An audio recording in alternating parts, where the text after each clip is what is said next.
Class শেষ হবে, তার মানে পূর্ণতাও বেরিয়ে যাবে, যেতে হবে এক্ষুনি। মিশ্রা নিজের মতো বকবক করছিল। ধ্রুব ব্যস্ত কণ্ঠে বলে উঠল, মিশু, আমার একটা জরুরি কাজ পড়ে গেছে রে, আমাকে এখন যেতে হবে। ধ্রুব উঠে পড়ল। তুই এক কাজ কর, তোদের বাসার অ্যাড্রেসটা আমাকে টেক্সট করে দে। আচ্ছা ঠিক আছে, তোমার নাম্বার দাও। ধ্রুব আসতে দেরি করেছে। পৌঁছানোর পূর্বে পূর্ণতা রূপকে নিয়ে গেট পেরিয়েছে ভার্সিটির। ধ্রুব কোথাও পেল না। মুখ দিয়ে চ ভঙ্গির শব্দ করে বলল, দেখ, অল্পের জন্য মিস হয়ে গেল, আবার 24 ঘন্টা অপেক্ষা করতে হবে ওকে দেখতে। কানের কাছে হৃদ খুক খুক করে কেসে উঠল। ধ্রুব তাকাতেই বলল, কাউকে খুঁজছো বন্ধু? ধ্রুব ছোট করে বলল, না। আসলেই না? কাকে খুঁজবো আমি? হৃদ দীর্ঘশ্বাস ফেলে বলল, কি জানি, আজকাল জনাবে যা মতিগতি দেখছি। ধ্রুব ভ্রু কুচকায়। মানে কি? ক্যান্টিনের মেয়েটা কে ছিল তখন?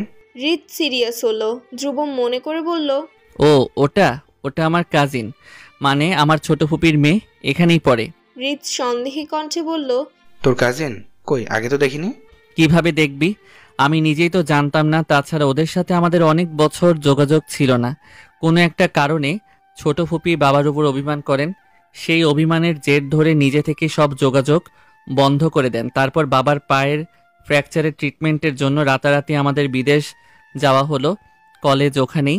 দেশে এসে জানলাম আঙ্কেলদের পৈতৃক বাড়িতে তার ছোট ভাইয়ের পরিবার থাকে, তারা ঢাকায় শিফট করেছেন। নামটা ছোট হলেও শহর তো ছোট নয়, ওনাদের আর খুঁজে পাইনি। আজ হুট করে দেখা হলো, তবে আমি ওকে চিনতে পারিনি প্রথমে, জানিস, কিন্তু ও ঠিকই চিনল। হৃদ ধ্রুব থুতনি ধরে বলল, তোর এই মাখন মার্কা ফেসটা তো রিমার্কা আবাল, যে একবার দেখবে তারই মনে থাকবে। ধ্রুব হাতটা সরিয়ে দিয়ে মুখ কুঁচকে বলল, আবার ফালতু কথা। মম প্লিজ, সেই কবেকার মান অভিমান বাদ দাও না ওসব। এতদিন বাদে ধ্রুব ভাইয়াকে দেখলাম, মামা মামনিকেও দেখতে চাই আমি। তাছাড়া আমি জানি তুমিও চাও, আমার সাথে অন্তত মিথ্যা রাগ দেখিও না। সায়রা ভারী নিঃশ্বাস ফেললেন। বাড়িতে এসে থেকে মিশ্রা সমানে বুঝিয়ে যাচ্ছে ধ্রুবদের সাথে সব ঠিক করার কথা। সায়রা প্রথমে খুশি হলেন ধ্রুবর কথা জেনে, পরে কিছু একটা মনে করে চুপ থাকলেন। এক কথায় বললেন ওদের সাথে যোগাযোগ রাখার দরকার নেই। মিশ্রাও হেরে যাওয়ার পাত্রী নয়, সে পণ করেছে মামার সাথে মায়ের ভাব করিয়ে ছাড়বে। মিশু, তুই যেটা বুঝিস না সেটা নিয়ে কথা বলিস না। আমি চাইলেও সব কিছু ভুলতে পারছি না। তোর মামা পূর্ণতার জন্য আমার গালে চড় মেরেছেন, মেয়েটার জন্য যা নয় তাই বলেছেন। কেউ আমার সৎ মেয়ে, নিজের ছোট বোনের থেকে ওই মেয়েটার বেশি বড় হলো। ভাইয়ার কাছে ন্যায় অন্যায় বেশি দামি হয়ে গিয়েছিল তখন। আমি চাইলেও সেটা ভুলতে পারছি না মিশু। আশরাফ তখন ঢাকার বাহিরে। ছোট পূর্ণতা একবার সিঁড়ি মুছে ময়লা পানি ফেলতে গিয়েছিল, সেই ফাঁকে দৌড়ে নামছিল মিশ্রা। পূর্ণতা দূর থেকে দেখে চিৎকার করে মানা করা সত্ত্বেও মিশ্রা কানে নিল না, ঠিক পা পিছলে পড়ে গেল। ওর কান্নার শব্দে রান্নাঘর থেকে ছুটে এলেন সায়রা। মিশ্রা কেঁদে কেটে নালিশ জানালো, ইচ্ছে করে পূর্ণতা এমন করেছে যাতে মিশ্রার পা ভাঙে। সায়রা রাগে ফেটে পড়ে। পূর্ণতার হাত টানতে টানতে নিয়ে গেলেন রান্নাঘরে। ফুটন্ত তেলের কড়াইয়ে চুবিয়ে দিলেন হাত। পূর্ণতা ছিটকে হাত সরাতে গেলে কড়াই উল্টে পড়ল গায়ে। সায়রা ভোরকে হাত ছেড়ে দিলেন। সারা শরীরে গরম তেল পড়ায় মেঝেতে গলা কাটা মুরগির মতো ছটপট শুরু করলো পূর্ণতা। তখনই মেহবুব এলেন বাড়িতে। পূর্ণতার চিৎকার শুনে ছুটে গেলেন। মেয়েটার অবস্থা দেখে হন্তদন্ত হয়ে ওকে নিয়ে হাসপাতালে ছুটলেন। সায়রার সাথে কথা বাড়ালেন না একটাও। পূর্ণতা সুস্থ হলো বিকেলে। মেহবুব আশরাফকে জানালেন, তবে সত্যিটা লুকিয়ে। আশরাফও ফ্লাইটে ছুটে এলো। মেহবুব পূর্ণতাকে আশরাফের কাছে হাসপাতালে রেখে চলে গেলেন বাড়িতে। সায়রার হাবভাবে বুঝলেন ওরই কাজটা। এলো পাথারি কত যে চড় মেরেছেন হিসেব নেই তার, শাসিয়েছেন কড়া কণ্ঠে। সায়রার রাগ হলো, অন্যের মেয়ের জন্য তার ভাই তাকে মারল। আশরাফ এসবের কিছুই জানে না। পূর্ণতা কথা বলার অবস্থায় ছিল না। সায়রা বলেছে পূর্ণতার মিশ্রা খেলছিল, একসময় রান্নাঘরে চলে আসে, দুর্ঘটনায় তেল গায়ে পড়ে। আশরাফ বিশ্বাস করলেন। পরবর্তীতে সায়রা পূর্ণতাকে শিখিয়ে দিল ঢাকায় শিফট করার কথা। সে যেন বাবাকে বলে সে ঢাকা পড়াশোনা করতে চায়। সরল ভদ্র পূর্ণতা তাই করলো। মেয়ে মুখ ফুটে সহজে কিছু চায় না। এক কথায় আশরাফ রাজি হলেন। নারায়ণগঞ্জ থেকে সবাই শিফট করলেন মূল শহরে। মেহবুব প্রথমে রেগেমেগে সব যোগাযোগ বন্ধ করে দিলেন। পরপরই গাড়ির চাকায় পা পড়ল, ফ্র্যাকচার হলো। পরিবার সহ ছুটলেন বিদেশে। সেলিনা অনেক চেষ্টা করলেন সায়রার সঙ্গে যোগাযোগ করার, হলো না। বাকি বোনেরা এলেও সায়রা দেখা দেয়নি। আশরাফের নম্বরে কল ঢুকতো না, কারণ আগেই সায়রা ব্লক লিস্ট করে রেখেছিল। আর আশরাফও ব্যবসা ট্রান্সফারের ব্যস্ততায় যোগাযোগ করতে পারতেন না। মেহবুবের অভিমান পড়ে গেল এক সময়। শত হলেও ছোট বোনটাকে নিজে পেলে পুষে বড় করেছিলেন, চেয়েও পারলেন না যোগাযোগ করতে। সায়রার ভাবনার সুতোতে টান পড়ল মিশ্রার আওয়াজে। মম, মামা তো ওরকমই। অন্যায় কখনো সে বরদাস্ত করতে পারেন না। আর সত্যি বলতে ভুলটা বাবার না, তোমারই ছিল। কারো গায়ে ফুটন্ত তেল ঢেলে দেওয়া তো ভালো কাজ ছিল না বলো? বাবা সেদিন বোঝেননি কাজটা তোমার, কিন্তু মামা কি অত বোকা বলো? সে ঠিক বুঝে ফেললেন। তোমাকে প্রশ্ন করলে তুমিও চটপট মিথ্যা বলতে পারলে না, ধরা খেলে। তাই জন্যই না মামা রেগে তোমাকে থাপ্পড় মারলেন। পূর্ণতাকে আমি সহ্য করতে না পারলেও সেদিনের ব্যাপারটা কিন্তু আসলেই ভুল ছিল মম। ওর সারা গায়ে কেমন ফোসকা পড়ে গিয়েছিল, আমার মায়া লেগেছিল ওর জন্য। আর মামার তো দয়ার শরীর, একজন ন্যায় বিচারক হিসেবে এরকম করা কোনো দোষে ছিল না। সায়রা চুপ করে গেলেন। বড় ভাইয়ের জন্যে মন তারও কাঁদে, কিন্তু ইগো আর রাগের দরুন পেরে উঠে না নত হতে। সায়রা ছোট্ট শ্বাস ফেললেন। বেশ, আমি ফোন করছি। মিশ্রা উৎফুল্ল হয়ে বলল, সত্যি? Oh mom, you are great, you are just great mom. Mishra মাকে জড়িয়ে ধরল। সায়রা মুচকি হাসলেন। হঠাৎ ডোরবেল বাজল। দেখ কে এলো, খুলে দিয়ে আয়। আমি কেন যাব? পূর্ণতা আছে না? সায়রা সুন্দর করে বললেন। যাও মা, তোমার বাবা হলে খুশি হবে। মিশ্রার অভিব্যক্তি পাল্টালো। ঠোঁট কামড়ে ভেবে বসা থেকে উঠে গেল দরজা খুলতে। সায়রা সেদিক চেয়ে আরেকবার হাসলেন।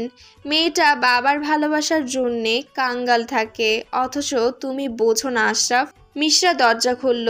ওপাশের মানুষগুলোকে দেখতেই হোঁচট খেলো এক প্রকার। সেকেন্ড খানেক থম মেরে দাঁড়িয়ে থেকে চিৎকার করে বলল, মামা। মেহবুব হাত পাতলেন।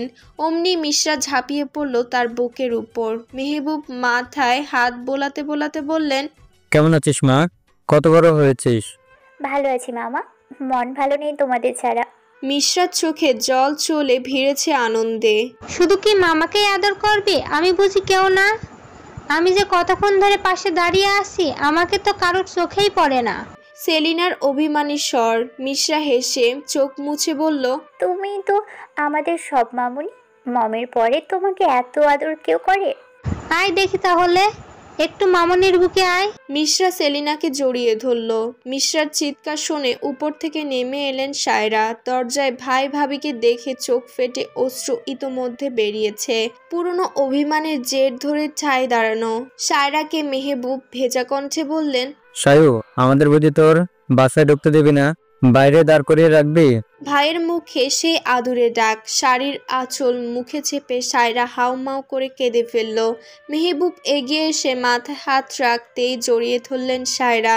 মেহবুবও কাঁদছেন। জানিস ধ্রুব, যখন আমাদের জানালো যে মিশু মাকে দেখেছে, আমি আর এক মুহূর্ত সময় নষ্ট করিনি। তোর ভাবিকে নিয়ে ছুটে চলে এলাম। জানিস কত কষ্ট করেছি তোর সাথে যোগাযোগ করতে? কিভাবে পারলি তুই এতদিন নিজের ভাইয়ের থেকে দূরে থাকতে? সায়রা কাঁদতে কাঁদতে বললেন, আমার ভুল হয়ে গেছে ভাইজান, আমাকে ক্ষমা করে দাও। সেলিনা চোখ মুছতে মুছতে বললেন, হয়েছে, তোমরা দুজন এখন কান্না থামাও তো, নাইলে আমিও কিন্তু কেঁদে ফেলবো। বসার ঘরে এত শোরগোল শুনে রুম ছেড়ে বের হলো পূর্ণতা। সেদিনের পর থেকে সায়রা তার সাথে কথা বলেন না, কোনো কাজেও বলেন না। বলবেন কি, করতে হয় না এখন। অথচ কিছুদিন আগেও এই বাড়ির বাসন মাজা থেকে শুরু করে ঘরের প্রতিটি কোণা তাকে পরিষ্কার করতে হয়েছে। আশরাফ একদিনের মধ্যে 2 জন কাজের লোক নিয়োগ করেছেন। সব কাজ তারাই করে। পূর্ণতা বাহিরে থেকে এসে ক্লান্ত হয়ে ঘুমিয়ে পড়েছিল। কারো কান্না আর কথা বলার শব্দে তড়িঘড়ি করে নিচে নামলো। আবার কোনো অশান্তি হলো কিনা। ঘর পোড়া গরু তো, সিঁদুরে মেঘ দেখলেই ভয় হয়। সোফায় বসা সেলিনাকে পূর্ণতার চোখে পড়ল আগে। দৃষ্টি ওখানে আটকে গেল তার। বুক ফেটে কান্না পেল। ইচ্ছে করলো ছুটে ঝাঁপিয়ে পড়তে এই কোমল নরম বুকটায়। পাশে বসে থাকা মিশ্রা আর সায়রার জন্য ইচ্ছেটা ওখানেই দাফন করলো পূর্ণতা। কিন্তু কান্না কি থেমেছে? তার চোখ ভিজে অশ্রু গাল অবধি গড়িয়েছে। সম্পর্কে ওরা ছোট মার ভাই ভাবি, অথচ কোনোদিন তাকে মিশ্রার থেকে আলাদা করে দেখেনি। আদর করতেন, কোলে নিতেন, খাইয়েও দিতেন। সেও মিশ্রার দেখা দেখি মামা মামুনি বলে ডাকতো। এই ডাক, এই আদর পাওয়া নিয়ে মিশ্রার সাথে কত ঝগড়া হয়েছে, মারামারি হয়েছে, ছোটবেলায় হিসাব নেই। মিশ্রা খুব রেগে বলতো, তুই আমার মামা মামুনিকে মামা মামনি বলে ডাকবি না। পূর্ণতা ফের ডাকলেই মিশ্রার গুটিসুটি হাতের নখ বেঁধে যেত শরীরে, মুখে। পূর্ণা না? সেলিনের অনিশ্চিন্ত কণ্ঠ। পূর্ণতা এতটা ডুবেছিল ভাবনায়, চমকে তাকালো সে। সিঁড়ির গোড়ায় সোজা হয়ে দাঁড়ানো মানুষটার দিকে সেলিনার কথায় বাকিরাও ঘুরে তাকালো। মিশ্রার সায়রার হাসি নিভে গেল।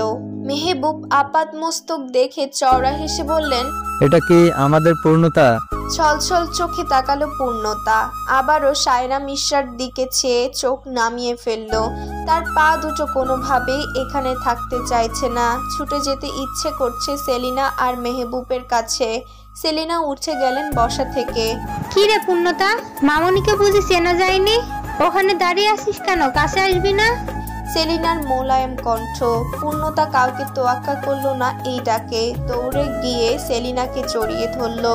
নাকে বিঁধল সেলিনার গা থেকে পাওয়া পুরনো সেই মিষ্টি মা মা গন্ধ। এটা তো সায়রার থেকে পাওয়ার কথা ছিল, তাই না? হু হু করে কেঁদে উঠল পূর্ণতা। সেলিনার চোখেও জল। আশরাফ আর সায়রার বিয়েতে প্রথমবার মেয়েটাকে দেখেছিলেন। কি নাদোষ নুদোষ পুতুলের মতো দেখতে ছিল। সেলিনা এসে কোলে নিয়ে আদর করলেন। ওইটুকু আদরে মেয়েটা তার পিছু ছাড়ল না। সমস্ত বিয়ে বাড়ি আঁচল ধরে থাকলো, খেলো তার হাতে। এরপর থেকে যতবার তারা ওদের বাড়ি যেতেন বা পূর্ণতা আশরাফ সায়রার সঙ্গে সেলিনাদের বাড়ি যেত, পূর্ণতা গিয়েই সেলিনার বুকের মধ্যে ঢুকে থাকতো। একদম খরগোশ ছানার মতো চুপ করে বসতো আর বলতো, তুমি আমার আরেক মামামণি। মা মরা মেয়েটাকে দেখলেই সেলিনার কষ্ট হতো। ওর প্রতি সায়রার দুর্ব্যবহারের রাগ হতো। নিজের সর্বোচ্চ দিয়ে চেষ্টা করতেন মেয়েটাকে যত্ন করার। কতবার বলেছিলেন আমার কাছে এনে রাখি ওকে। মেহবুব তখন জানতেন না সায়রা পূর্ণতার সাথে এমন করে, তাই বলতেন, এনে রাখলে আশরাফ সায়রকে কি ভাববে? মেয়ের জন্য যাকে বিয়ে করলো সেই মেয়ে তার কাছে থাকবে না, এরকমই মনে করবে। কি দরকার ওদের সংসারে অশান্তি করার? আর তারপর যখন জানলেন তখন তো সম্পর্কটাই থেমে গেল। সেলিনা পূর্ণতার কপালে চুমু খেলেন। পাশ ফিরে মেহবুব গাল ফুলিয়ে বললেন, মামনি বুঝি সব? চোখ মুছে হেসে তাকেও জড়িয়ে ধরল পূর্ণতা। এদের কাছে এলে একটা কথাই মনে হয়, কত ভালো মানুষ। পর জেনেও তাকে মিশ্রার থেকে কোনো অংশে কম ভালোবাসে না। মিশ্রা বিরক্তির শ্বাস ফেলল।